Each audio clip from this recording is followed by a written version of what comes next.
bienvenue chez La Première Brique. Bonjour, merci. C'est pas le même grincement. Bon, je sais pas si c'est toujours bon au niveau de la caméra.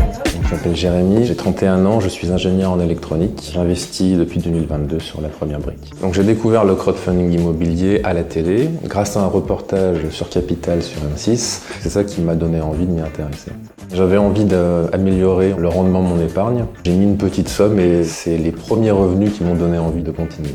Ma première expérience sur La Première Brique, c'est donc l'investissement dans un projet. J'avais mis une somme, je pense, limitée pour essayer de voir si ça allait fonctionner. Et donc j'ai été remboursé avec succès, donc c'était plutôt positif comme expérience. Moi, je suis quelqu'un qui diversifie énormément, donc j'avais envie justement de répartir mon argent sur plusieurs projets. Donc j'essaie de ne pas dépasser 150 € par projet. Dès que j'ai de l'argent en portefeuille, même si c'est 10 ou 20 €, je le réinvestis pour ne pas le laisser dormir.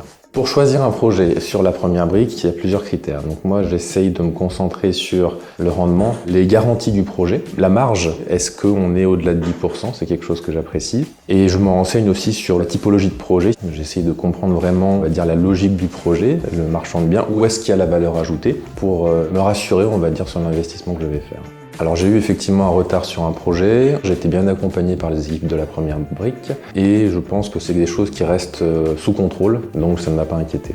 J'ai vu évoluer la plateforme depuis ces 2 ans avec l'apparition de nouveaux projets, des projets peut-être plus ambitieux en termes de collecte, mais toujours la même qualité dans la relation client et toujours la même rigueur de remboursement de ces projets-là. Investir dans le crowdfunding en général et dans La Première Brique en particulier m'a donné accès à des rendements supérieurs et a entraîné, on va dire chez moi, un nouveau rituel d'épargne.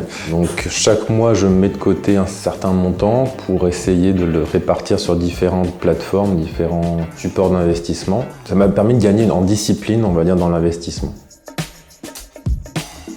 Oui, je recommande à 100% cette plateforme autour de moi pour leur faire découvrir des rendements intéressants sur des projets concrets à partir de montants assez faibles. Si je devais résumer mon expérience, je dirais qu'elle est très positive. Je recommanderais à une personne qui hésite de commencer avec des petits montants, 10 ou 20 € et de voir arriver les revenus. Parce que c'est ça, je pense, qui va créer le déclic et qui va après déclencher l'envie de faire plus avec des projets plus importants.